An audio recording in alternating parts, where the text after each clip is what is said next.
Yeah, we bring reviews of your house, talk to our dudes of your house. I bring my views of your house, wrestling truths of your house. We talk to you in your house, we keeps it cool in your house, we keeps it cool in your house. I'm spitting truths in your house. Yes, Mark's hating on his fast, Becky's niche on the man. Play with two like a lions, household a dangerous alliance. I am a nightmare like Cody, and I'm overcoming like Kobe. No, they cannot hold me. Come listen, I'm hosting, critique, and I'm boasting. This wrestling I'm knowing.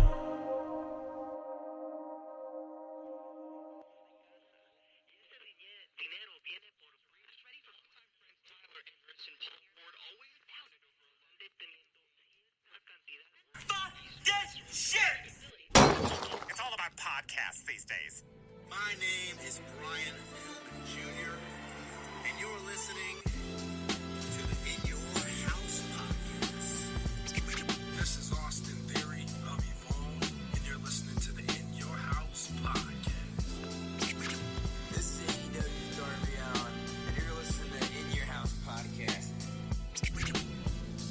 Welcome, ladies and gentlemen, to In Your House, starring Alakan House and my man, Michael Hutchison. That's Mikey Hutch. This is the People's Podcast.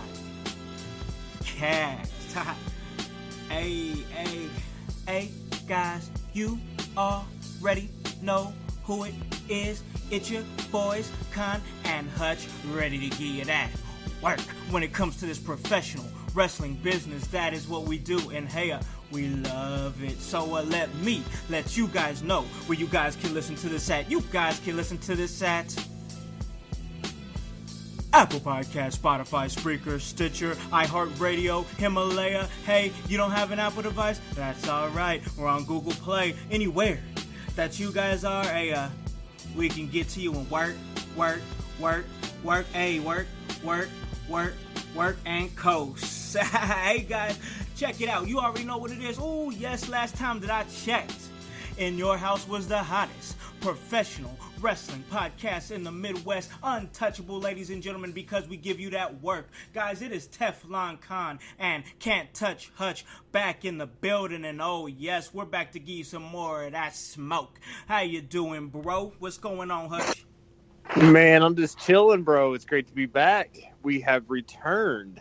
And just chilling here on this lovely Tuesday evening. And you guys will be getting us in your ear holes, I do believe, tomorrow morning, Wednesday morning. Is that right, Con? Is that what we're dropping this? Oh, yes. It is going to be on Wednesday morning, 6 a.m. Guys, we took a brizache, but no mistake. In Your House is back. Yes, we are. And we missed you guys. You know, not to get all deep and sentimental here, but kind of missed doing this. I missed them too, man. I missed them too, man. I really did. I feel at home in the household, as it were, you know. Oh, yes. So yeah, it's great to be back, and we're ready to chop it up here. Absolutely, man. We got a stacked episode. A lot of stuff that we want to talk about, man. And Michael, bro. Yo. Bro. What up? It's heavy this time, bro. It is. We couldn't do this alone. Oh no. We brought some heavy artillery, bro. We actually got another one of our members of the crew here making his debut, our digital deity of the underground. Digital deity of the underground. That means he is a god of the internet. Oh yes, we're not talking about just a member of the household, but he has been on the ground floor of what we do from the very beginning.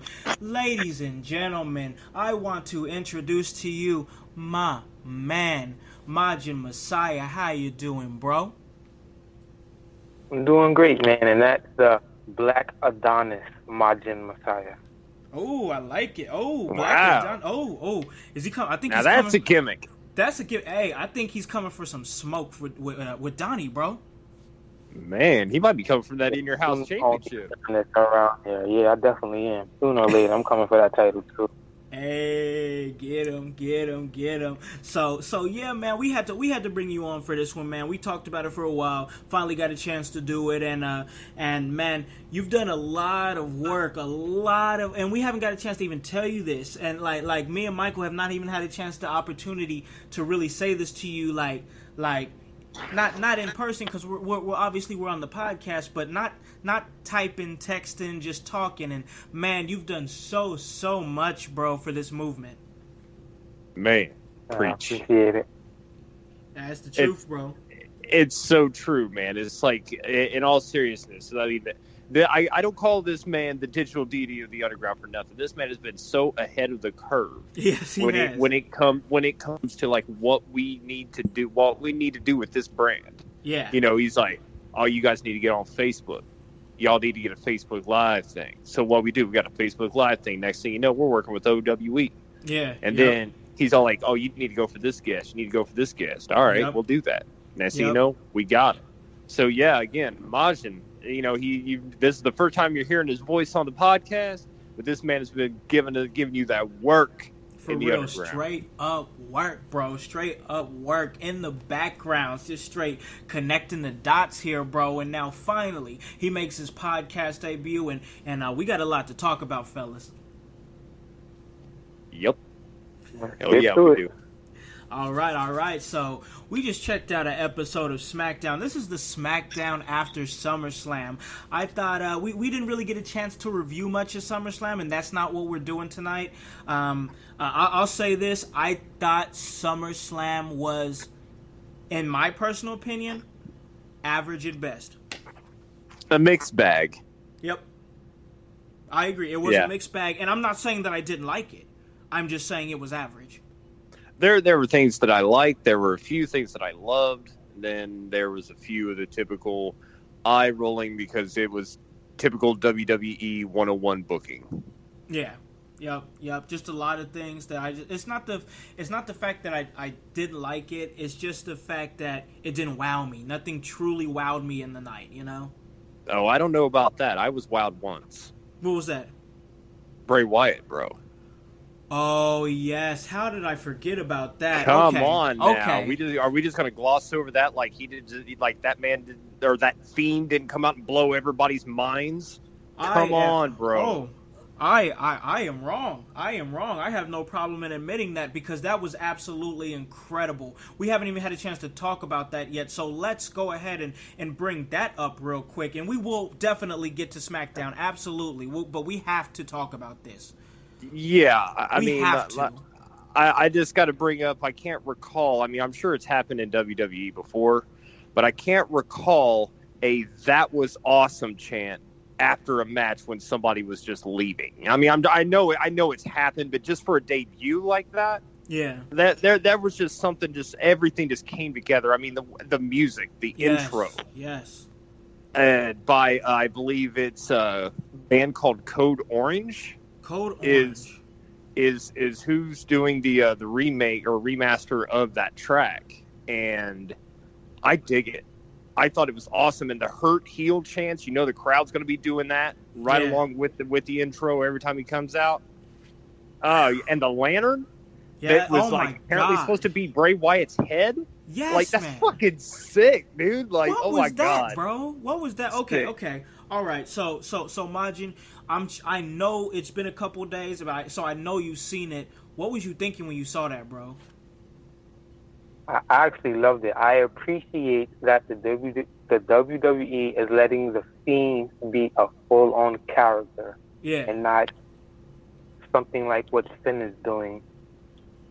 Yeah. Like, Bray is the Fiend. There is no more Bray. It's just the Fiend. Yes. When he comes out, he's just full Fiend. So what I'm thinking is this. I'm watching him come out, and I'm looking at my arm, and I'm looking at the goosebumps because that was incredible. And I'm thinking to myself, I'm like, they have found a way to maintain this. That works. They did it. It's fine. I remember us saying that, us being worried that once he got out of the funhouse, that's when it was going to fall apart. Yes. And I'm going to tell you guys something. Mm-hmm. I'm not sure if you've heard about how much or how quickly. Well, first off, there was a product that WWE dropped on their shop for Bray Wyatt. It was like this. It was like this special collector's box gimmick or something. It had like stickers that you can make a little diorama gimmick. It looked like, and it had like a special edition T-shirt, and they had like 500 of them. And I guess they sold out like instantly. I heard about there was 500 of them, bro. Yeah, 500 of them sold out damn near instantly. And the masks are like selling for like $50 a pop, and they're on back order. And he's doing it. And they got freaking Rambling Rabbit puppets. Yes, bro. They're doing it. They're going there. They're taking it there.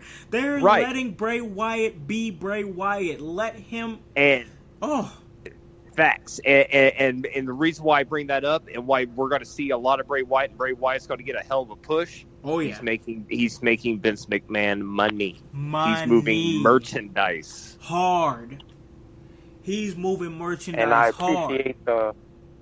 appreciate the slow build that Bray went through with the Fiend too. There was one point where I wasn't really liking it because we weren't seeing him, but now that he's actually showing himself, I really love it. I feel that. As we say, let it breathe. Let it breathe. Hutch, how many times have we said that on this podcast? I've said it about, I can't tell you the number of times we've said it, and I do believe the first time I said let it breathe was with this very gimmick. Oh my gosh. Was with Bray Wyatt. Oh my gosh. Because you are right. Yeah, because it was back when everybody was like, oh, they got this cartoony gimmick with him. They're burying him. They're burying Bray Wyatt. And I'm like, no, guys, did you not see what I saw? Let it breathe. This is brilliant. And I spouted, and I spoke of the brilliance that has been this Bray Wyatt thing for weeks. And here we are. I'm not trying to sit here and be like, oh, I told you so. But again, if anything, guys, listen, let it breathe. Give things a chance. Let it give you a reason to bitch about it and bury it before you bury it. Facts. So Majin. Yeah. Oh man, I'm about to stroke Hutch's ego. You wanna hear me do it? Uh-oh. Go right ahead. All right, here we go. Hutch. Yo. How good does it feel to be right about this whole thing, bro? Well, bro, from the gate, bro. You back this thing from the gate, from the gizzate, bro. Right out of the gate. And you know what?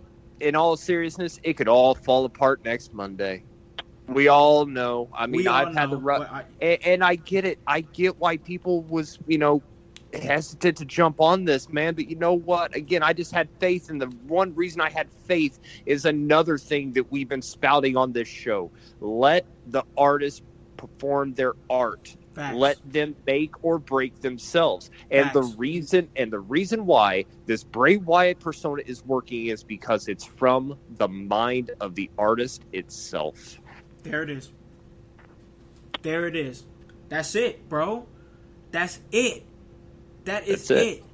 I can't say more. I can't say no more than that, because Bray Wyatt, you have to give these guys a chance to fall on their face. You know what I mean?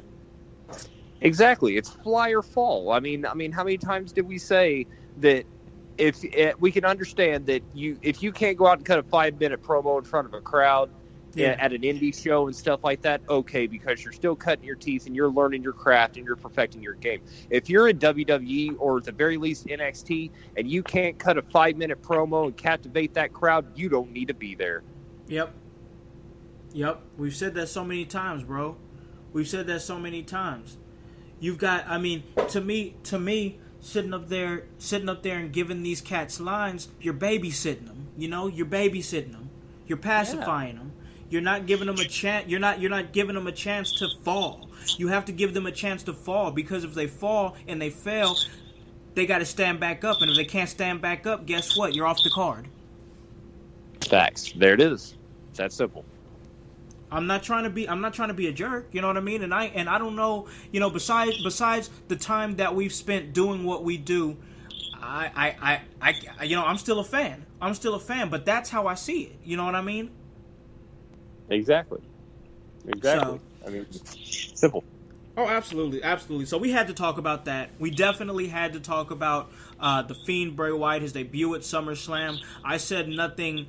I said it was an average SummerSlam. I stand by that, but that was something that stood out, and that was amazing, and it was great. So we're gonna switch gears a little bit, and we're gonna head off to the Smackdown after SummerSlam, and I want to talk about this because it's topical. When you guys listen to this Wednesday morning, 6 a.m., when you guys are driving to work or driving the kids to school, and you're putting in your house, in your ears, you're going to be thinking, hey, the last thing that happened was Smackdown. You're absolutely right. We're going to talk about Smackdown, and then we're going to get to King of the Ring. But right now, we have Smackdown. It kicks off with Kevin Owens celebrating his win over Shane McMahon, and he's looking towards the King of the Ring tournament.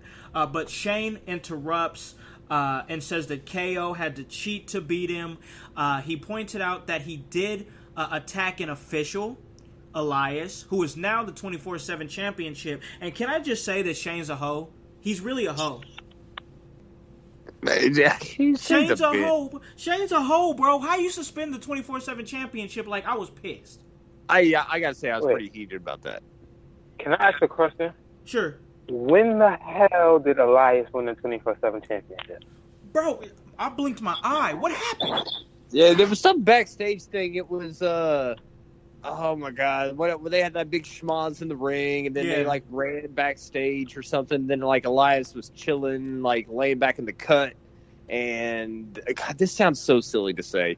And then, like, Carmella and R-Truth did, like, a dance break thing. And then, Elias came and El Kabonged R-Truth with the guitar, and there was a ref there, and that was it. Yeah, El Kabong. I know you said El heard that. I'm glad you got that reference, bro. Yes. Oh, good stuff. Good stuff for my man Mikey Hutch. And okay, so he's the 24/7 champion, but they suspended the title. This dude, not only did he suspend the title, which pissed me off, but this dude fined KO $100,000 for attacking an official. That man has children. Yeah. And, well, you know what? I got a bigger question. When they did that backstage segment, when, like, KO was like, fuck this shit, I'm going to go back and talk to Mega Neck back there. Mega Neck Shane, I'm about to go choke his ass. So, like, he goes in, and first off, it looked like they were in a fucking freezer. Did you see that door that they opened? Yes. It seriously looked like they walked into, like, a cooler or something. And then all of a sudden, maybe they had Shane in a cooler to get the swelling on his neck down. Oh, my God. That could have been why he was in there. Anyway, so here comes Kevin Owens. You know, and he's all hot and all this shit. He's mad. And then he goes, you know what? Why don't you make it $105,000? And then he throws the stool and hits the TV. Was that TV really worth $5,000, bro? I hope not. That wasn't even a Sony TV. Don't tell me that TV was $5,000. Get out of here. That was a Vizio, and you know it, bitch. On it. Out of here. Little double excuse me right there from Vicky. There we go. So, he charged him that much money. I'm pissed. I'm not seeing the 24/7 championship. So now we got to deal with that. We come back, and Charlotte Flair has a really good match with Ember Moon. I wasn't truly invested in the match until about the midway point. Then I'm kind of putting my phone down, and I'm like, okay, this is a pretty good match. What was your thoughts on that match? And of course, we don't have to have your thoughts because, of course, this is SmackDown, and if you're in your phone, that means it wasn't good. So what are you thinking, Hutch? I was kind of sort of in my phone, out of my phone, kind of sort of watched it, but not really. Yeah, I just... I feel it, bro. I feel it. I mean, it was just a match for the sake of a match. You know what I mean? I'm just kind of like, all right, here it is. I think the reason that I kind of got into it is because they're in Toronto and the crowd was kind of lit. Yeah. Well, and see, again, I always love a Canadian crowd. The Canada crowd's fun. Oh yeah, for sure. And I think that's why I was invested in it. Charlotte Flair goes over, means nothing, whatever. Yeah. You know, that was a down point, honestly. Because like it was just a match just to have a match, and that's stuff that we don't like. You know, I think every match on the card should have some sort of meaning. You know. Yeah, at least a little bit. Either, like to build something or start something, or possibly if you want to wrap something up, finish something. Yep. I mean, and and it's hard to do, man. I can't sit here and act like it's, we said before, I can't sit here and act like it's easy to book a show 52 weeks a year. Facts. But I mean, but then again, you've got writers there that you pay probably tens of thousands of dollars to do that. Bro, So, you pay me to do that. I promise I can stay motivated. could you with Vince shooting all your shit down after you work so damn hard on it? Could you really? Correction. If I was down in NXT, I could stay motivated. There you go. Until Vince comes in and fucks it all up. And we're gonna get to that. Absolutely. So you're right about that, no doubt. And I wanna throw it over to my man Majin over here. What do you think, man? What's your thoughts on every match on the card having some sort of meaning in some kind of way? This is why I watch New Japan, Impact, Ring of Honor, all that other good stuff. Because matches have meaning even when the meaning isn't that meaningful. Yeah. Like in New Japan, you'll get a strong style guy versus a flippy guy. And there's no meaning there, but they'll put meaning in the match with how the match is presented. Yeah. And then same with Impact. There's always something going on in the match that keeps your attention there. And the WWE is just results, because matches do not matter. Right. Mm-hmm. You're right. I didn't hear no lies there, bro. I sure didn't hear no lies there. So yeah, like I said, this match, there was no meaning. It was a good match. Don't get me wrong. I'm not saying it was a bad match. It was a good match, but why should I care? You know? That was my exactly. thing. That was my exactly. thing. That was what was missing. So I've asked that so many times. Yep. So moving right along, we have Daniel Bryan and Rowan. They addressed Roman Reigns' allegations. Daniel Bryan says they had nothing to do with it. Calls Buddy Murphy a liar. And they say they're going to prove it, bro. I was watching that, and I thought that was a pretty good segment. Pretty good. They were right there on the stage. He cut a really good promo, which I never thought Daniel Bryan would be such a good promo, but he is. But what was you thinking about watching that, bro? I was thinking a few things, actually. Well, I had a random thought. What's that? Daniel Bryan looks like the type of guy that would sell you really shitty weed. Like, he's the one that's coming at you with that headache in a bag. Right. All stems and seeds. Just gross. Yeah. Smell, and I bet he smells like patchouli oil and old people. Anyway, so that was a random thought that I had. But as far as the promo goes, I love the promo that he did. I love the whole, a lie gets put out there and spreads on social media, and automatically it becomes reality. Right. Automatically it becomes fact. And I'm like, oh my God, this dude's preaching the gospel right now. I ain't going to buy any weed off of him. But holy shit, is he preaching the gospel right now? He was doing it, bro. But yeah, and I liked it because I think I said it on here. I know I said it to you that they got this whodunit gimmick going on with who hit Roman Reigns, or who tried to hit Roman Reigns rather, and I said, oh my God, if it's Roman, I'm gonna boo boo all over this. That is awful. It makes no sense, and now they're kind of keeping it going, I dig it. I dig it, and I liked, not to get too far ahead, but I liked when Rowan and Bryan confronted Murphy in the locker room. Yes, that was good, bro. That was dope. I dug that. I was feeling that. Yeah, me too. But yeah, going back to this original, the segment on the stage. Yeah, like Bryan was good, and Rowan was adequate, standing there ominously. Yeah. That's the thing. That's what he's been doing since day one. Yep, that's kind of right. I think he's only said like 2 words. But it works though. It works. He's just standing there menacingly. I guess it's a good look. I don't hate it. So it's working. So that was a good segment. I dug that most definitely. Moving on, we got Aleister Black. He's waiting for the next person to knock on his door, y'all. Here we go. You know, I didn't like this. Didn't dig it? I didn't like it. Why you saying knock like that, bro? Like, that's not knock. Yeah, I don't want you to knock. Like, no, dude. Like, I'm about to change the channel. Bro, I'll say this. Last week, he had an excellent outing. I believe it was against Sami Zayn. Yes. Now, that was great. Yeah, that was an excellent outing. I'm still waiting to hear, knock on my door and hear, let me in. And it'd be Bray Wyatt. That's it. I'm waiting on it. That's it.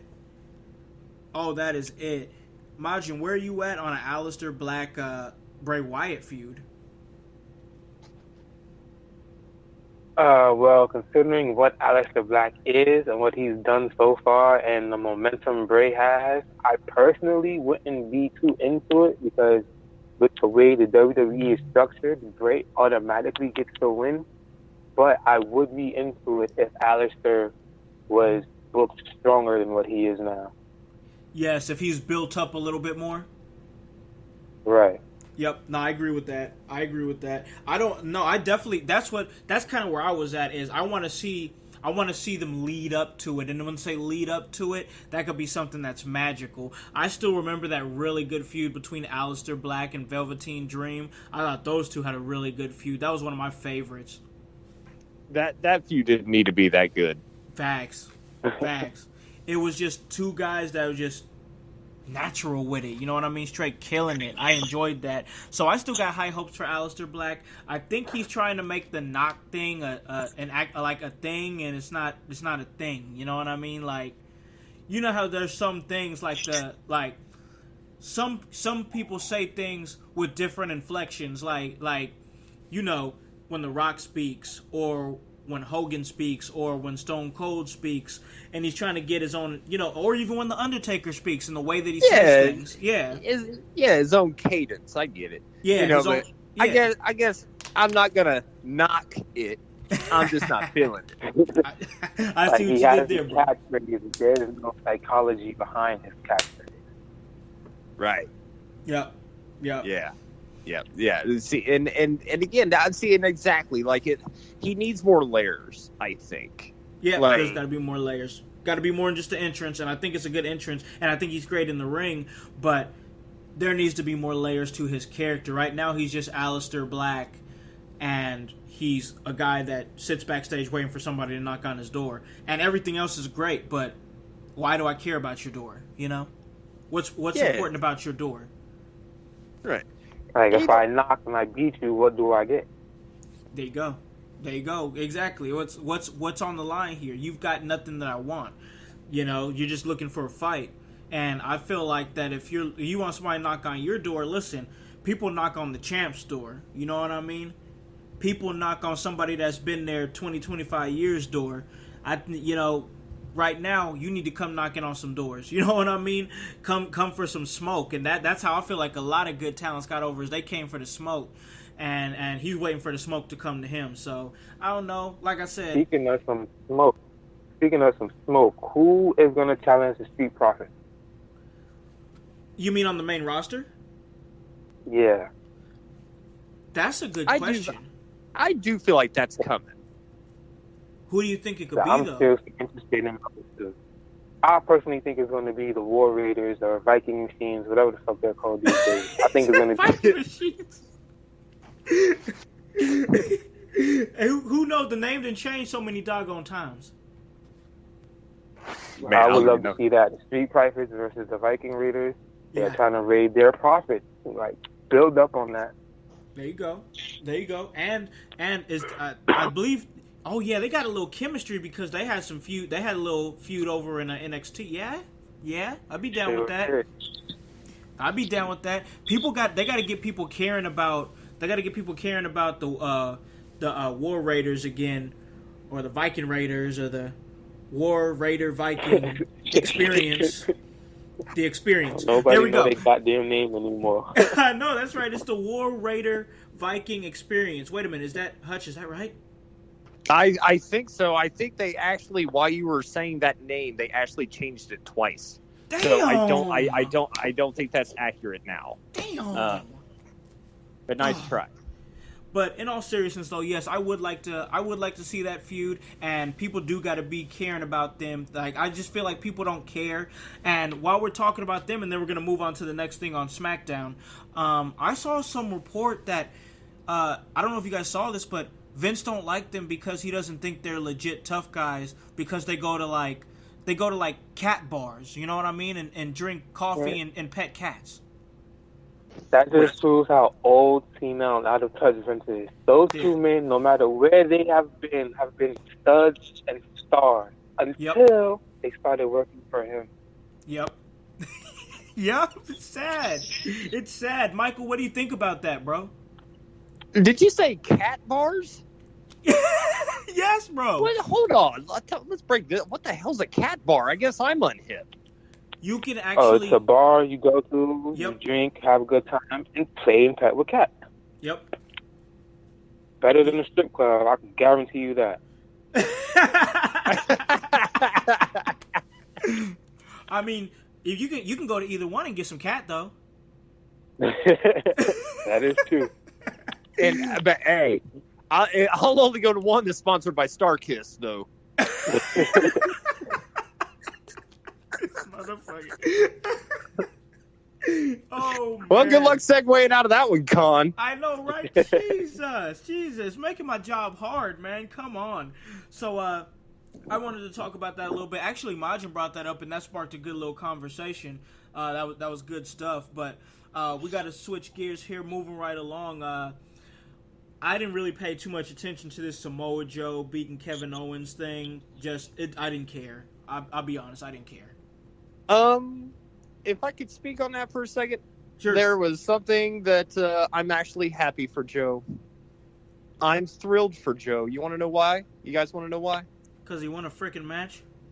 Not only did he win a match, but he won it. He was on the winning end of a roll-up.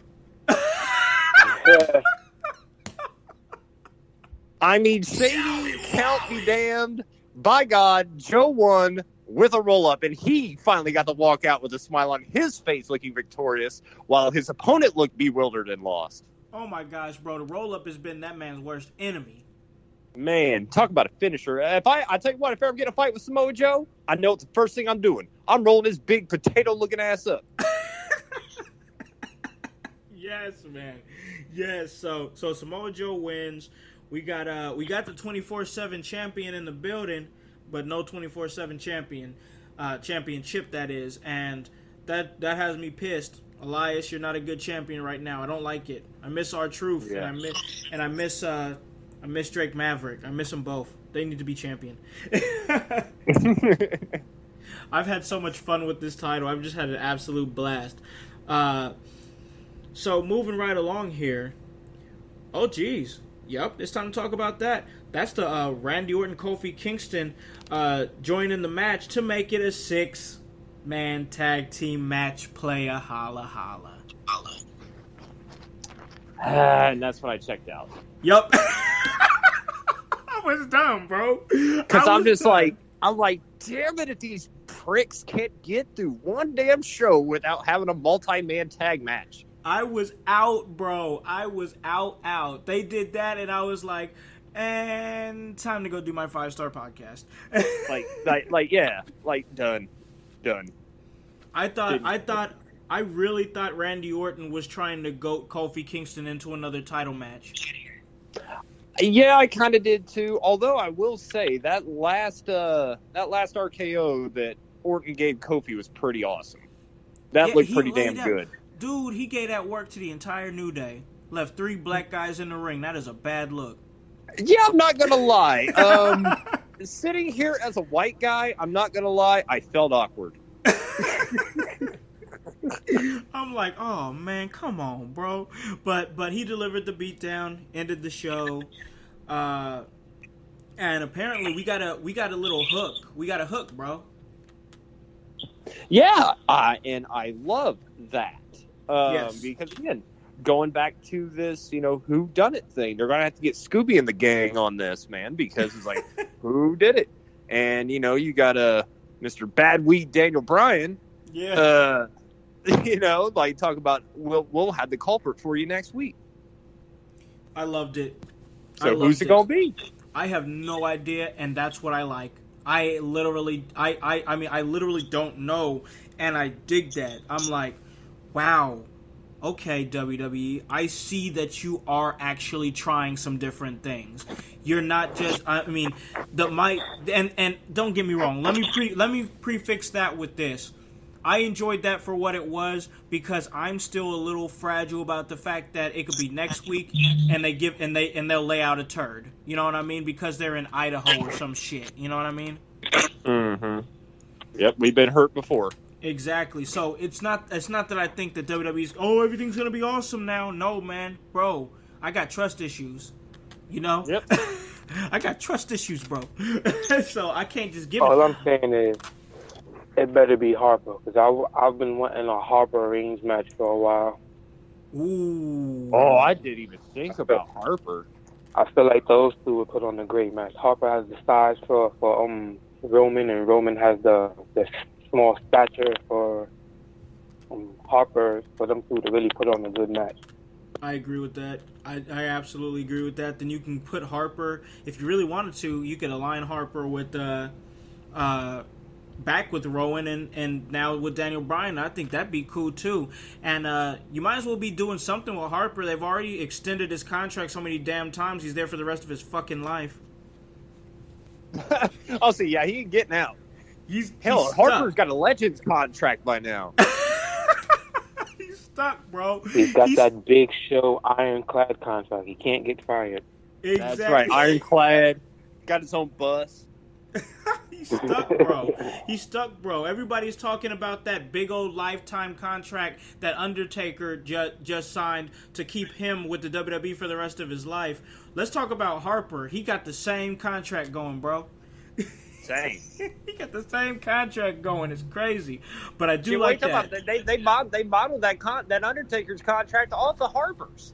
They was like, hold on, wait a minute, let's make this a real thing. I bet, man, right. that poor bastard, he's probably sitting at home like, damn, I want to go to AEW, but I can't ever in my life. That man don't even utter those letters together without worry of getting another year tacked onto his contract. Right. Saying those letters.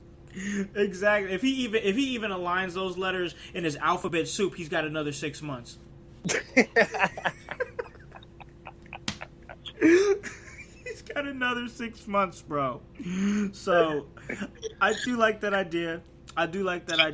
And we're gonna have to wait till next week to see. I mean, that's where we're at, and I'm here for it, man. I'm here for it. And let me say this: another thing that I am absolutely, positively here for, and it's this: it's the return of the King of the Ring tournament. I'm not, you know what? I know that we're supposed to put a negative connotation on WWE. I know that's what everybody thinks about us. That's what we do. That's our gimmick to a lot of people out there in the household. But I'm going to say this right now. I'm really excited about the King of the Ring tournament coming back. And no, it's not one of those cheesy, crappy 8-man tournaments that they tried to do, or 4-man tournaments that they tried to do back in like 08, 09 when they tried to stroll out something as prestigious as the King of the Ring tournament like it was some sort of gimmick. Like, no, they actually brought it out as a 16-man tournament. Michael, when you heard this news, what were you thinking, bro? I was happy with it. You know, as I've said, talk about our the OWE thing. I love a good tournament. It doesn't matter where it's at, be it tag teams, be it singles tournaments, and I've always liked King of the Ring. Like, I love the pay-per-view. I love when they had the King of the Ring show. I agree. And I mean, that was always really, really fun to watch. But the thing that worries me about the King of the Ring, I'm trying to think of the last wrestler recently, the last talent recently who won a King of the Ring that they legitimately benefited from it. I agree. Because you got Sheamus, who got stuck with a shitty gimmick. Oh man! And I mean that's just one that sticks out in my head. Now I think Booker T had that weird King Booker run off of the King of the Ring. Booker. Yeah. And that was all right. I was kind of on that, but yeah, man. Regardless of the past, hopefully they can they can make somebody off of this. That's what they need to do. They need to do that. Like you said, it wasn't great when I didn't really dig Sheamus's time with it. It just wasn't. And then they didn't really do anything. They didn't really do anything with Bad News Barrett either when he won it. No, yeah, the King Barrett thing was awful. Barrett was money, and they let him go. Yep. And he had a lot. We don't even need to get into that because I really did like Wade Barrett. Really did. Really thought he should have won that title in the Nexus, and that was another time. I could say that was another time I could pinpoint where I probably kind of checked out a little bit because I was like, man, John Cena beat everybody in the Nexus, and Wade Barrett couldn't even get that title off of him when they were wrecking shop in that time. Yeah, this is kind of bullshit. You know what I mean? Yep, that's what I said. He should have won that damn title, but that's not what we're talking about. We're talking about the King of the Ring tournament, and as far as that goes, I gotta say, yes, my feelings have been hurt by a King of the Ring tournament before because I feel like that. Excuse me. I feel like that when whoever wins the King of the Ring tournament, their career should be catapulted for that, and they should get a championship opportunity at the next pay-per-view. I think that that's something that needs to be done.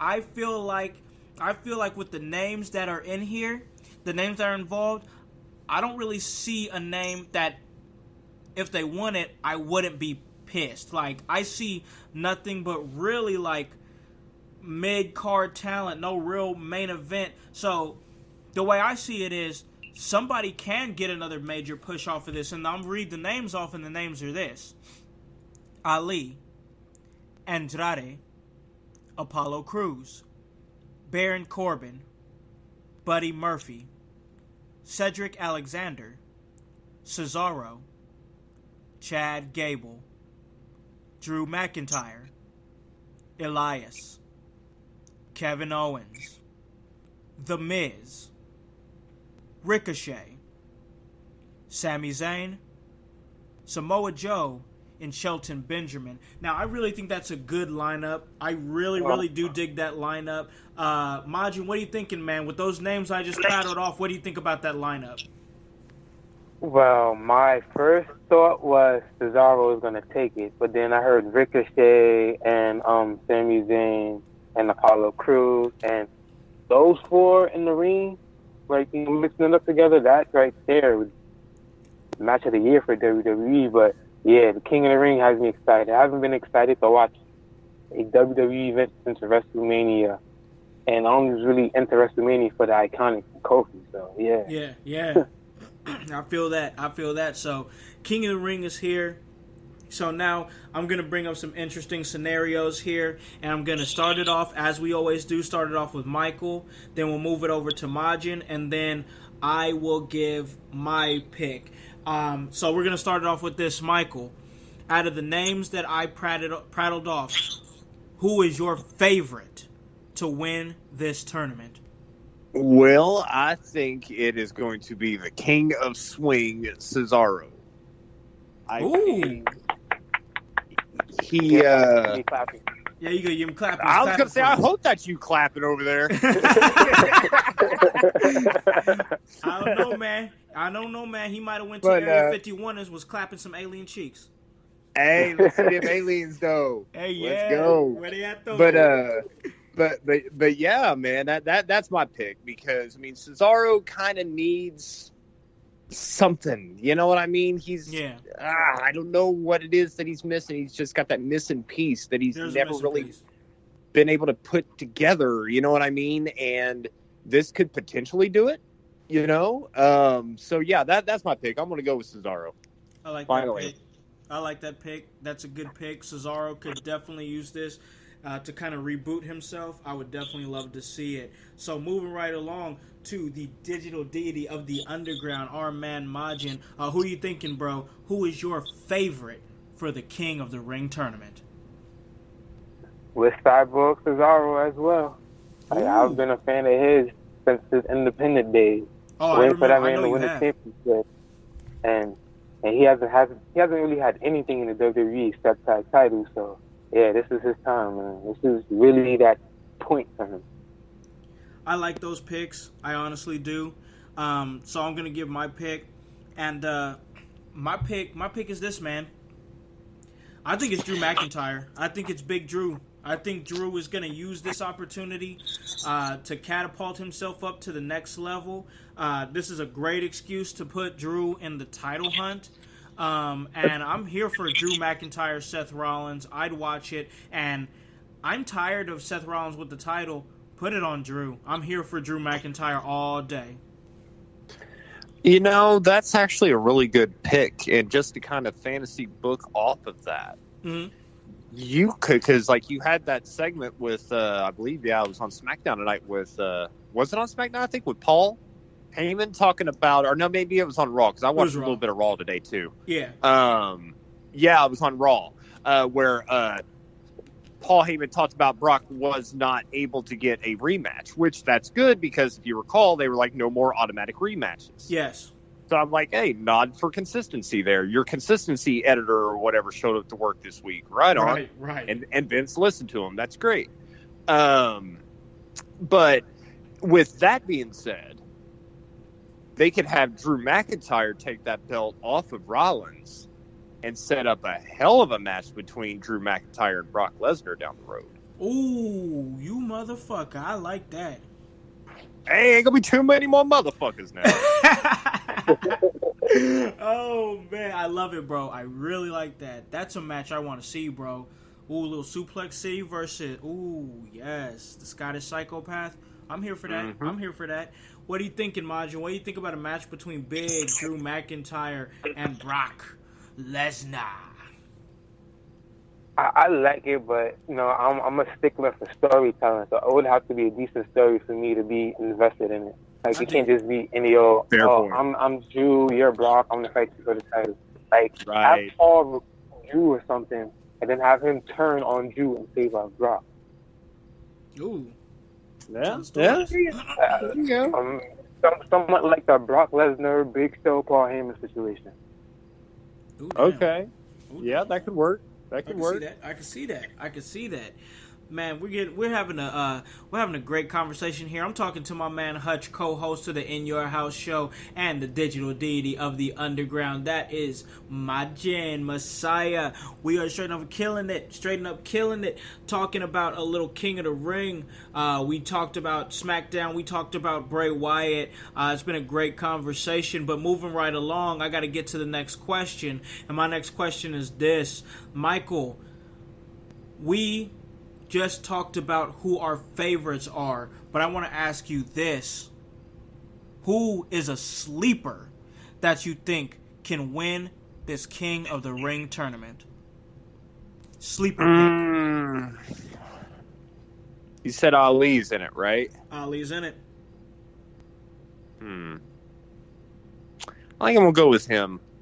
I don't know... I don't know why they would pick him, because I mean, I don't know. They've been kind of getting behind him, bro. Yeah, they've been getting behind him. I just don't know if they get behind him in this way. Yeah, you know, like because you know they're talking about they've been doing these vignettes with him like out on the streets and stuff. And then like all of a sudden he's the King of the Ring. Does that really make sense? Seems like something like WWE would do, but logically speaking, it just doesn't make sense. So. If he I was going to say that as my pick, but I literally just talked myself out of it. No, that's fine. No, he did, bro. He did. Sami Zayn's in it, right? Sami Zayn's in it. There you go, Sam. I'm going to go with Sami Zayn. Ooh, that's because a good I as my sleeper pick, because one, obviously Sami Zayn can go in the ring. Mm-hmm. You know, I mean, we've seen it, and we'll continue to see it. Yeah. And I could foresee some kind of very obnoxious, funny promos. I could see that, yeah. From King Zane. I could see that. You know, so, or King Sammy, as it were. There you go. I like that better. King Sammy. So yeah, I'm gonna say Sami Zayn. I like that pick, man. That's a good sleeper pick, and I agree with it. I think that Sammy could really be annoying in that type of role, and it works for and him being annoying, it's working for him. So I dig that. Good pick. Moving right along to Majin. Who are you thinking, man? Not a favorite, but the sleeper pick for the King of the Ring tournament. A sleeper pick is another guy I've been a fan of since before he came to the WWE, and that's Apollo Crews. Ooh. Man is phenomenal.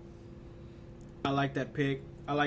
This could really be the trajectory that he needs to kind of catapult himself, because I've always thought Apollo Crews is great in the ring. Great combination of strength, speed, high flying, but just not a real outlet, and he needs something to kick him off. This is a great opportunity for Apollo Crews to get kicked off. Michael, what are you thinking about the thought of Apollo Crews possibly coming home with this thing? Well, I'll say this. The name King Apollo sounds fucking awesome. I like that. First off. Yeah. And as you mentioned, I mean, he's wicked athletic.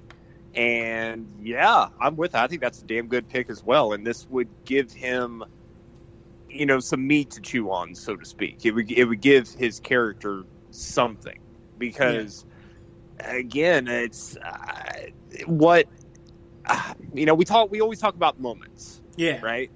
You know, like when a talent has their moment, their breakout moment. The Street Profits had theirs, if you ask me, on Takeover. Yep. In my personal opinion, on Takeover Toronto. That's, you know, again, my personal opinion. But they can do the same here with Apollo. You know, have him, you know, have a damn good run through the tournament, have him go over reputable names, and then, you know, a hard-fought final round, and have him win it. And have him reign as King Apollo, and, you know, kind of give him a different look, obviously give him different ring gear, that kind of thing. Sure. Obviously, they'll probably do... What's Raw that? Definitely needs some hills. Turn him hills. Raw needs some hills. Yep. Yeah. And yeah, they could, you know, kind of give them like a new wardrobe change. They could, you know, and they're probably going to do like the crown and all that shit. Yeah. But, you know, they can make it look cool. You know what I mean? Don't make it look cheesy and shit. Like, make it look cool. Yeah, for sure. I agree with that. I totally agree with that. I'm not against the idea of Apollo Crews winning the whole thing. I truly dig it. For my pick, man, it's a guy that really, really impressed me, and we didn't get a chance to talk about this on SmackDown, but he was my MVP of SmackDown. Had a fantastic match, what I thought was my match of the night, and really turned some heads and kind of made himself tonight, I think. And man, that's Buddy Murphy. Man. Yeah. Dude, that match, I know I said this line earlier, but holy shit, that match had no reason to be that good. Yeah, that match between was hella good. Murphy and Roman. Yeah, that match was hella good, bro. I'm expecting a squash. And that's not what it was. Real quick, as soon as I saw that Buddy Murphy didn't come out, like he was already in the ring when they came back from commercial, I was like, he's done. It's over. Oh, yeah, it's a wrap. But no, I was pleasantly surprised, and I even put on social media, I put on Facebook, I was like, no matter if Buddy Murphy wins or loses this match, he's made, because he was just the man, and commentary got behind him in the right way, and even Roman Reigns, like when he couldn't beat him, he even uttered the words in the ring. He was like, "Who is this guy?" Yeah, and then also Roman's reaction post-match, too, where he was just like, all right, man, you know, after Roman ended up spearing that man into another dimension. Dude, that spear was disgusting. That was one of the sickest spears I've ever seen. Like, everybody flipped. It was awesome. Everybody that was awesome. flipped. Like I actually said, when that match concluded, I'm like, that was actually a really fun match. That was great. Yeah, that was an awesome match. That's my pick, man. Buddy Murphy. I think Buddy Murphy proved that he can go in the ring. I think Buddy Murphy kind of grew his star tonight. And for me, I'm investing my stocks in Buddy Murphy right now because he had a really good outing, and I think they're going to do something with him. He's been involved the last couple weeks. Of course, he did get that ass beat by Rowan, but I think something weird is happening with Buddy Murphy. He's somehow in the center of this whole thing, and I think they're going to do something with Buddy Murphy. So that's my sleeper pick, Buddy Murphy. That's a good pick. Yep. That's a damn good pick. I think that I think that's a good one. But moving right along, we're gonna start off with Hutch once again, and this will be the last thing that we ask about that we talk about the tournament because we have other things that we need to talk about. That's this. Who do you think, Hutch, has an absolute 0? Okay, not 20, not 40, not 60, 80, 85, none. 0% chance of winning this tournament. I'm probably going to go with... Oh, man. I'm going to go with Ali.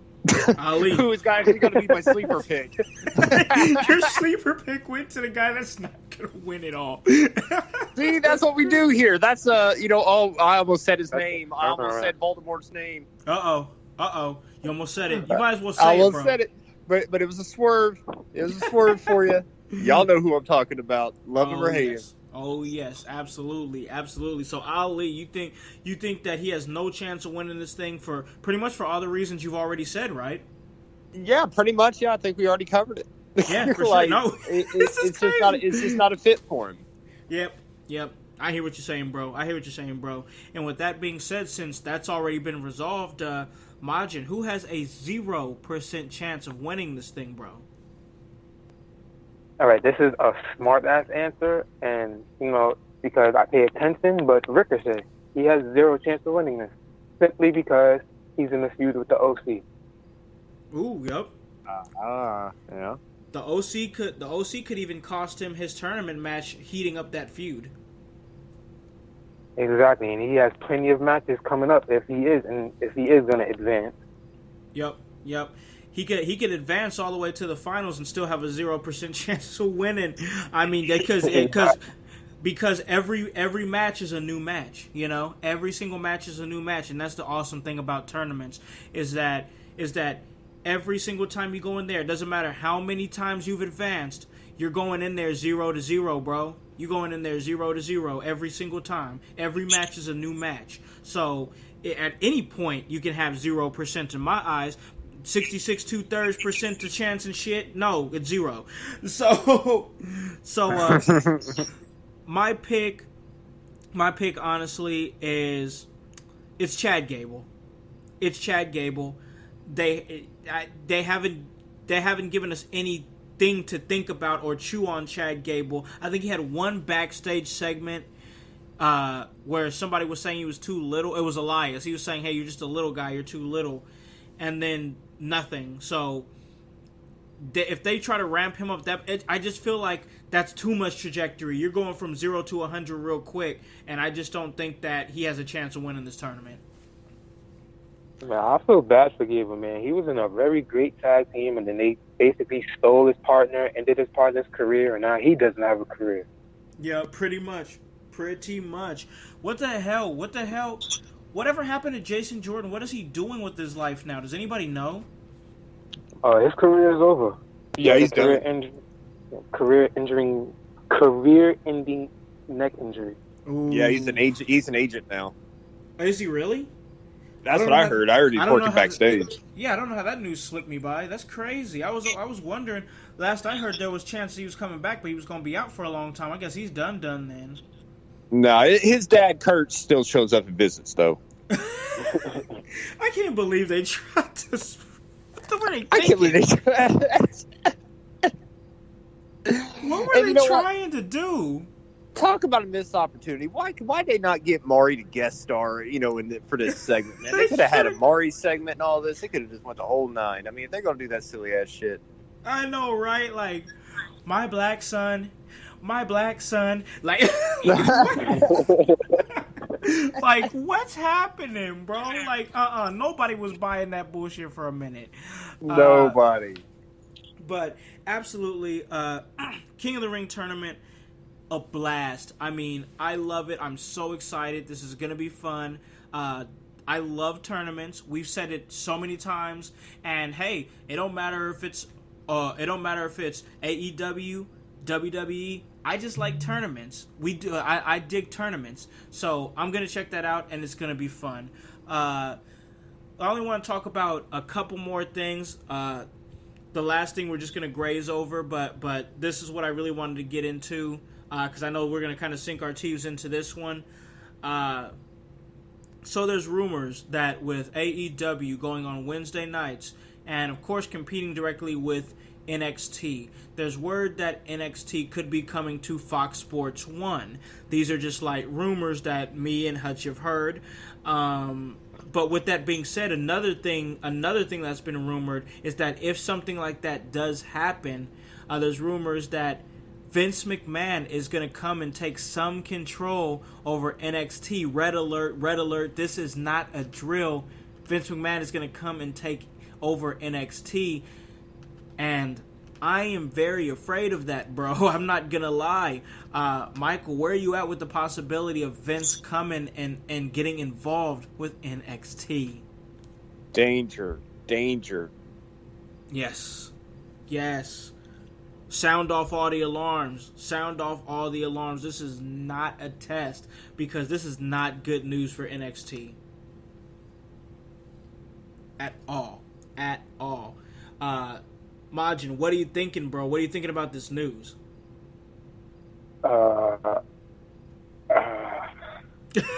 absolutely despise this news as a rumor, a fact, anything. I don't even want to hear it. Man. Because Vince McMahon is a megalomaniac, and he will ruin anything good he gets his hand. Oh, because he thinks he's a genius. This man will straight up tell you that he's a genius. No, this can't happen. No, seriousness. He doesn't need to Vince all over NXT. We don't need that. Nobody needs that. NXT, I've watched NXT since, and I'm talking about what NXT is now. I'm not talking about that goofy, silly shit that they did when they were trying to make it a game show. I was watching NXT back when it started merging with FCW. As the merger was happening between FCW and NXT, and NXT was pretty much what FCW was, but with a new brand, a new logo. I remember watching that on Hulu. Before there was even a WWE network, I was watching NXT on Hulu. And it was great shit. It was some of the best wrestling I'd ever seen in a really, really long time. And it was refreshing. And I was like, what is this? What is this NXT? I've been on the NXT bandwagon forever. And that's why NXT has a special place in my heart. And NXT will always have a special place in my heart. Nobody can't tell me nothing.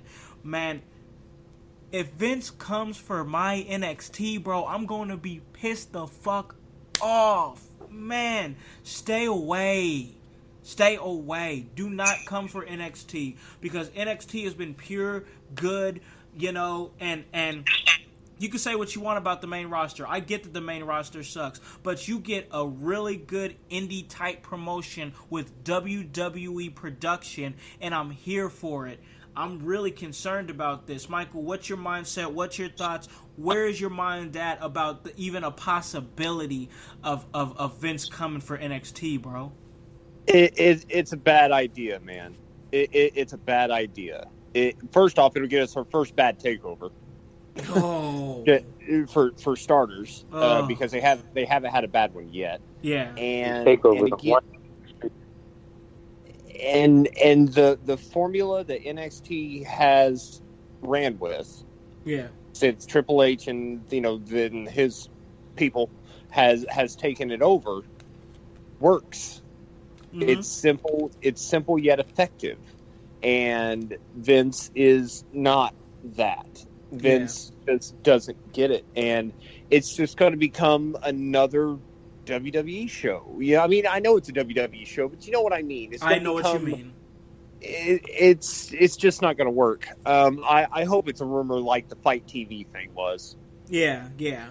I really hope that it was a rumor. Just like, and Fight shut that down so fast, and that I was like exhaling when I saw how fast they shut that down. My goodness. Yeah, for sure. I was so happy. I was like, no, I love Fight. I use Fight a lot. Like, don't buy out Fight just to shut it down or put it in some kind of tier system. You know, I just leave it alone. But I'm glad that that's not true, and that's fantastic. But now I'm worried that he's going to come for NXT, and NXT has given me some of my greatest moments. You know what I mean? I mean, man. I mean, all right. We told this story on the show before, but real quick, just get sentimental. You know, the moment that NXT gave my son. You know what I mean? When we went. Yes. Yeah, man. Yeah. NXT's it, bro. I can't, like, as long as NXT is staying the course, and NXT has been consistent.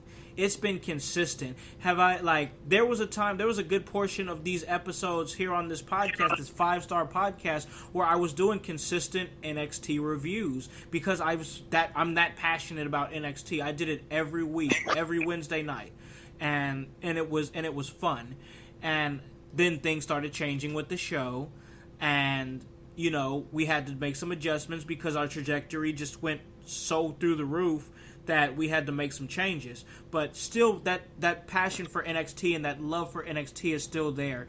And Vince McMahon is incredibly out of touch with what wrestling fans want to see in 2019 moving into 2020. That's why we have AEW, and that's why AEW is going to work, and I'm going to bring it back to NXT because my point is this: I do not want his out-of-touch ass having anything to do with my NXT. Majin, where are you at with all this, bro? I mean, NXT is like a fine luxury sports car zooming down the street at 200 miles an hour, and Vince McMahon is this ugly, gaudy pole sitting in the middle of the street, ready to stop it. Oh. Nothing that's come out of NXT and has been under Vince's watch has worked. Nothing. If it works on NXT, Vince doesn't want anything to do with it, and that's why if he comes down to NXT, he will absolutely kill it. He won't slow it down. He won't stop it. He's gonna kill it. And I don't disagree with you, bro. Michael, where are you at on the idea of Vince McMahon actually killing NXT? I don't know. Oof. At the very least, the momentum would be killed. That's for damn sure. I don't think it would die a complete death solely for the fact it's their farm, basically. You know, their training and whatnot. Yeah. But yeah, the NXT as we know it today, yes, would die. I agree with that. And it would be tragic and swift. I don't think it would take long.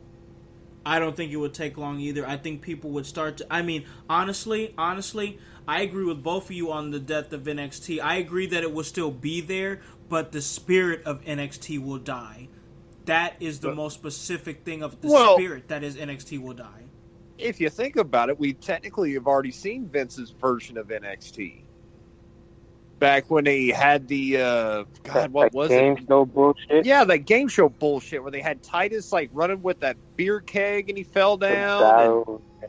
Embarrassing. And then they had like the Miz and Daniel Bryan, and they had like one good segment with Daniel Bryan when he like ripped into, I think it was Michael Cole or something. Yeah, I remember. And like that was it, you know. And the rest of that NXT stuff was a shit show. So I mean, looks like we maybe get more of that, guys. Ooh, after all that, didn't we get the Nexus though? We did. After all that game show stuff, we got the Nexus after all that, right? That is true. Yeah, we did get that. Yeah. But man, do we really want to suffer through all that tripe just to get another stable to get buried by John Cena? All right, John Cena will dead ass come back from hosting Are You Smarter Than a Fifth Grader and come and beat a new stable's ass. He don't give a damn. Right. He don't give a damn. He's like, oh. What's that? While we're on the subject, I think that's what the WWE is missing, a legit faction people who can get behind. Whether they're booing them and want to throw trash at them, or they're buying every single thing that they're selling. That's what the WWE needs, is a merch, a faction.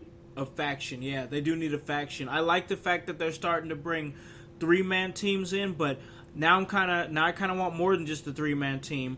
And I want to see more factions. I want to see factions that make sense. Like anywhere that the dynasty is, I want to be there. Like you could add a couple members to the dynasty, make that a big old thing. I really like the dynasty.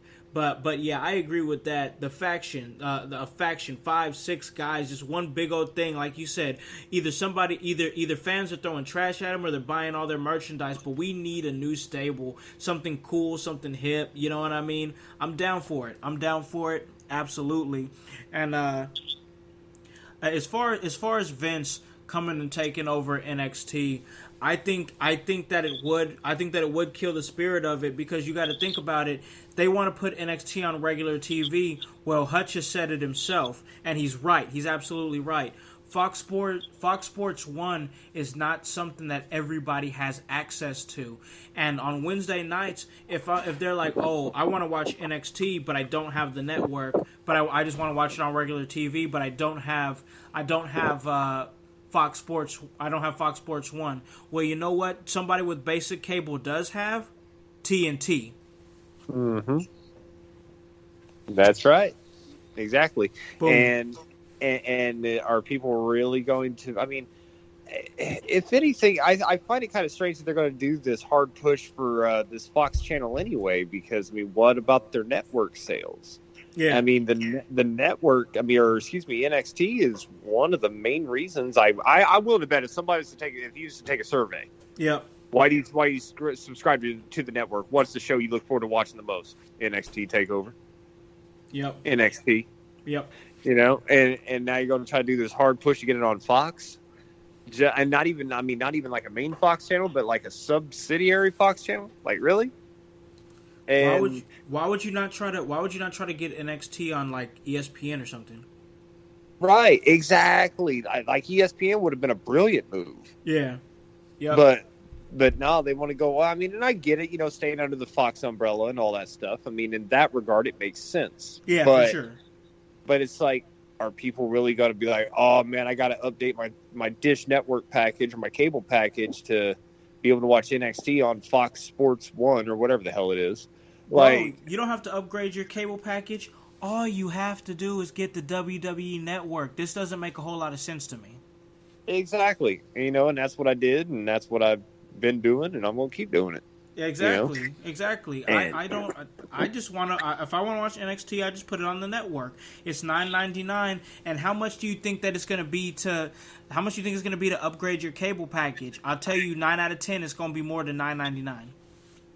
Exactly. And you're going to be paying just to see Vince mess it up anyway. So facts. True that. So the last thing that I wanted to talk about, and then we're going to call this a really great episode. Really enjoyed this talk with my co-host Mikey Hutch and our man Majin Masaya. But the last thing I wanted to talk about is they talked about the new buy-in for All Out for this month. August 31st, as All Out is going down in Chicago, Illinois, and they have another battle royal that they're going to be having. But this one is a women's battle royal, and man, I got to tell you, there's been some interesting names that have already been announced for this, Hutch.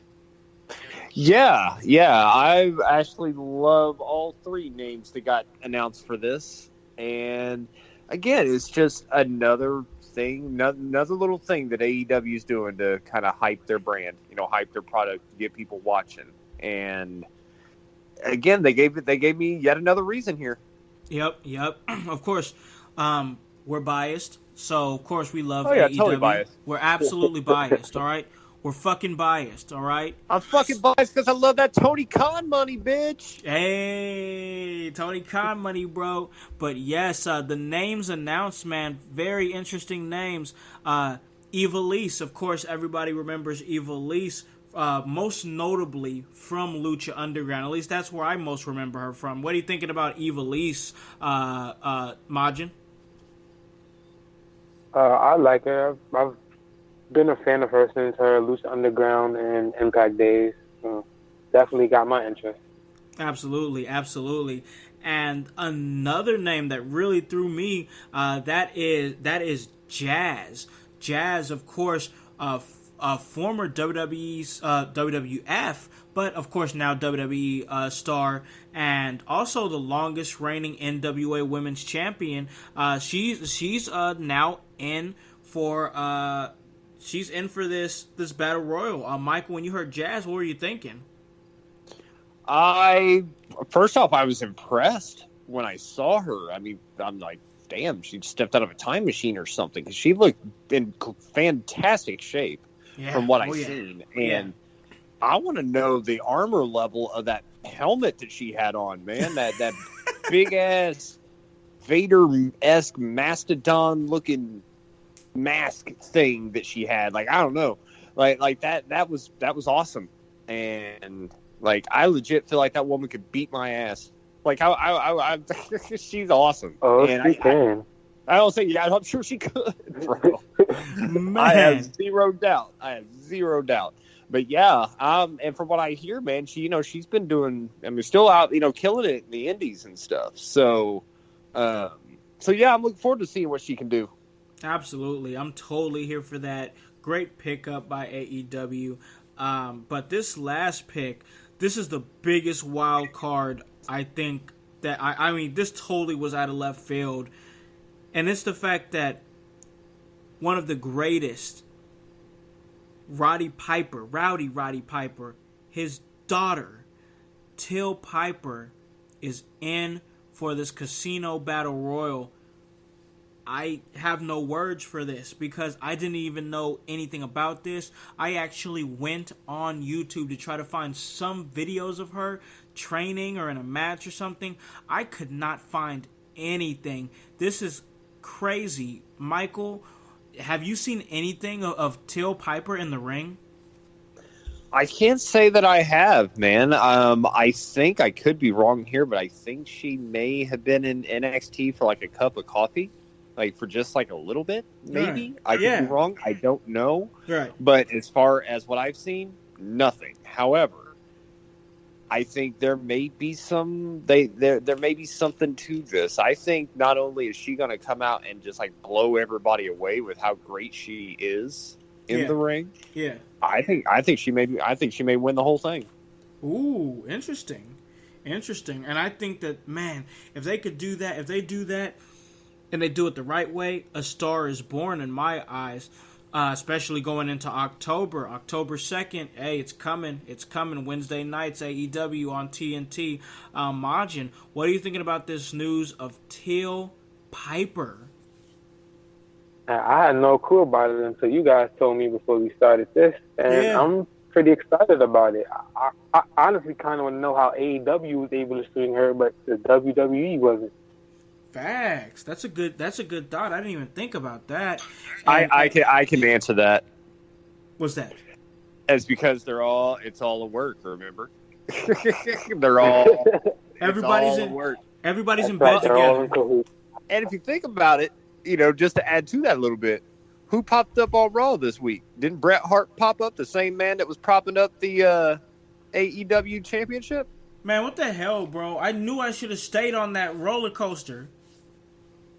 I knew I should have stayed on. I said it in the beginning, and Hutch was like, "Nah, bro," and I was like, "Okay."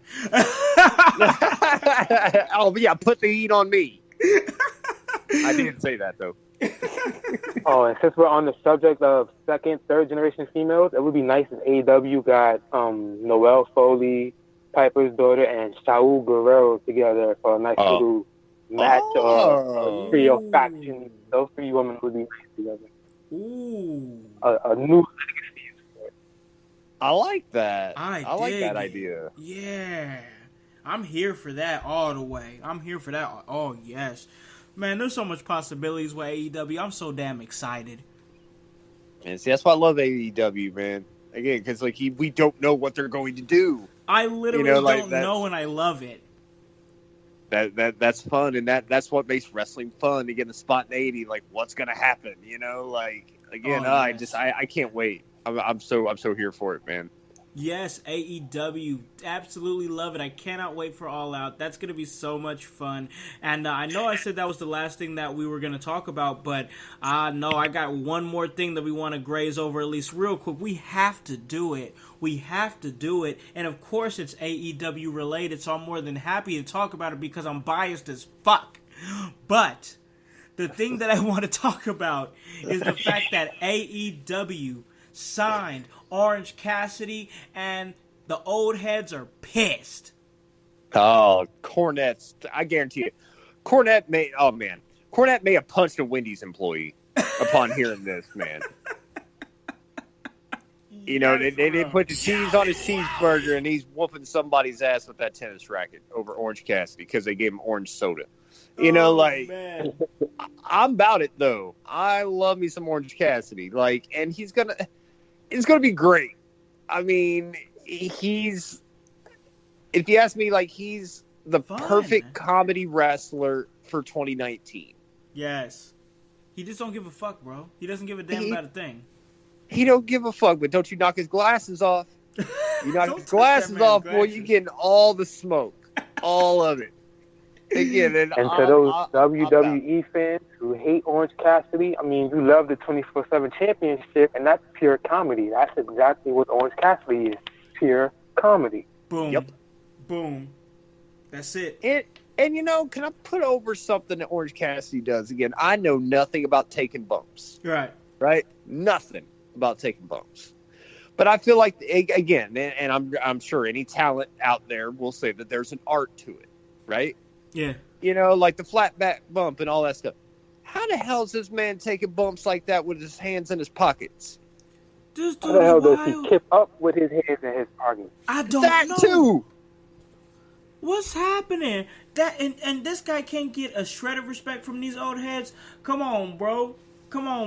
Y'all are mad that this dude is eating. Why are you so angry? This dude is eating. The man with his hands in his pockets with the most devastating super kick in the entire business. He will maul you. Oh my gosh. Orange Cassidy, you better be happy this man has a contract, because you know what? There's so many different flavors of wrestling, so why are you hating on that flavor? Right. I mean, if we could have a man in the WWE who would take a snake or a sock puppet that looked like a snake and put it on his hand, and then have his opponent stand up with a flute and start playing the flute and have the snake be hypnotized. I'm sorry, if you could have that, you could have this man rocking a jean jacket with some aviators on, taking bumps with his hands in his pockets. Let him do his shit. Yes, man. Yes. Why are you so mad? Why are y'all so salty? I gotta say this, and I think that we show the proper respect on this show. We always have and always will. But I gotta say this. I loved seeing the old head tears today. I loved it because I'm fine with it. Yep. I'm totally fine with it. Yep. What are you thinking, man? What are you thinking, Majin? What are you thinking about the fact that Orange Cassidy is now contracted to All Elite Wrestling? I love it. I mean, if I had my way with AEW, I'd let them sign everybody. Sign everybody, use them when you want to use them. That's it. Yep. Bring them in when you want to bring them in. AEW, they've got something going on, bro. They've got something special going on. I absolutely love it. And we got All Out coming out. That's August 31st in Chicago, Illinois. And then October 2nd when they go to Washington, D.C. and debut on TNT. I'm absolutely excited. So many different names, so many different personalities. And one thing that AEW has done well is something that WWE has had very much, a whole lot of trouble with it. And they've done it in the short amount of time AEW has in my eyes, and that's create stars, fellas. Boom. And that's it. Definitely. They're creating stars, absolutely. So I'm excited about it.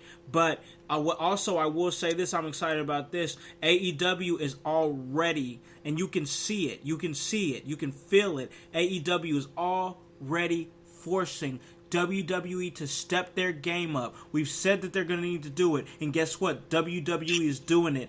Guys, here in the 14 countries across these United States and locally right here in Indiana, we're telling you right now that AEW is forcing WWE to step it up, which means there's just gonna be more good wrestling, guys. More good wrestling across the board, and that is what we want. AEW is forcing WWE to not be lazy. And I, for one, am here for all of it. I'm here for all of it. We are in the middle of a wrestling renaissance. Wrestling is going to be cool again. Wrestling is going to be hip again. In 2019, moving into 2020, we are in the middle of another wrestling renaissance that will ramp up this October, moving into the new year. It's going to be absolutely incredible, and I know that I'm excited. I know that Hutch is excited. I know that Majin is excited, and I know that everybody in the household is excited. And with that being said, it is time. Oh, yes, it's time to give you guys the floor, the opportunity to plug anything that you want to plug, social medias, things that you're doing, things that you got going on. And I'm going to start it out with the digital deity of the underground, and that is Majin Masaya. Bro, plug away, my friend. Okay, first off, the Wrestling World War is upon us, so you guys need to pick sides, and I've chosen the AEW OWE side. So Yes. if you're on the WWE side, I hope you got your pills ready, because you're about to be sick. And if you like memes, follow me on Instagram. If you like memes, news, cool pictures and shit, follow me on Facebook. If you like music, follow me on YouTube. All same name, Majin Masaya. Masaya is how you spell Messiah, not that religious crap. But yeah, I'm done.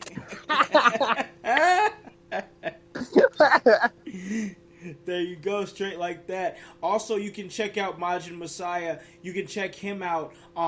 He pretty much runs the entire page, the entire In Your House page. Over 20,000 followers. He's a fantastic social media manager. Helped us get to the trajectory that we are now on Facebook, and making a lot of moves in the background. So absolutely, Majin, thank you so much for coming on, man, and truly appreciate you taking your time, bro. No problem, man. I'm more than happy to do it again when I'm not so tired. I feel you, man. I'm tired too. Got to be doing some running tomorrow. We got to film OWE Weekly tomorrow, so we're about to put in that work. And with that being said, Hutch, it's your time, bro. Plug away, my friend. All right, yeah. First off, I got to say, I got to also plug Majin's media as well. The man is a god of memes. So yes, he has it all. If that's your bag, if that's your thing, if you're not following him, you're missing out in life. Facts. Follow that man. Anyway, yeah, you can follow me on the Twitter. I'm doing my best to not neglect it. Not doing so great, but anyway, yeah, follow me anyway.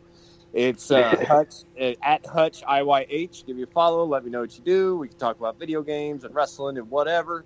And the Instagram is kind of where it's at for me, man. I am actually up to 30-some followers. I know I'm over 30. Yeah, you're putting in that work, bro. There you go. You're starting to get it. Yeah, a little bit. Anyway, you can give me a follow on the Instagram at Hutch in Your House, and that's spelled just like the show, HOWSE. It is kind of a hodgepodge of wrestling memes and artwork and video game memes and artwork, and probably eventually going to be like random food and backstage stuff, and probably go live a few times. So yeah, give me a follow. And as I always say on here, as Majin said, it is a war, but I say this, regardless of what side of that war you're on, be it AEW, WWE, New Japan, Ring of Honor, it doesn't matter. We're Legion. We are one. It's great chopping it up with everybody. We'll catch you next time.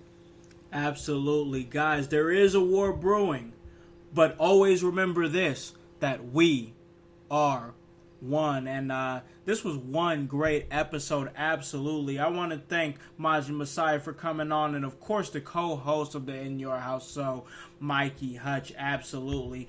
Guys, this was another great episode, but that's just what we do. We give you that work.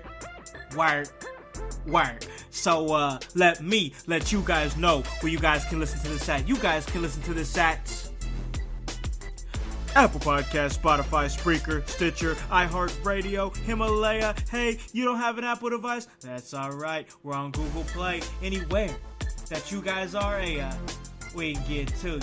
Check us out. October 5th, Heroes and Legends 13, Fort Wayne, Indiana. We are the official podcast of the entire event, and if you can't make it, but we really want you to make it, you can check it out on Fight TV with your boy Khan, on commentary with Jason Saint. Guys, what are you doing? Buy a freaking shirt. That's www.prowrestlingtees.com/inyourhouse. Guys, we're doing it again. OWE Weekly coming at you this week again. Guys, we tell you this all the time. Hop on this bandwagon. Get on. Or get gone. Because the household, well, we gone strong. You guys have a great day. And a great rest of your week. Peace.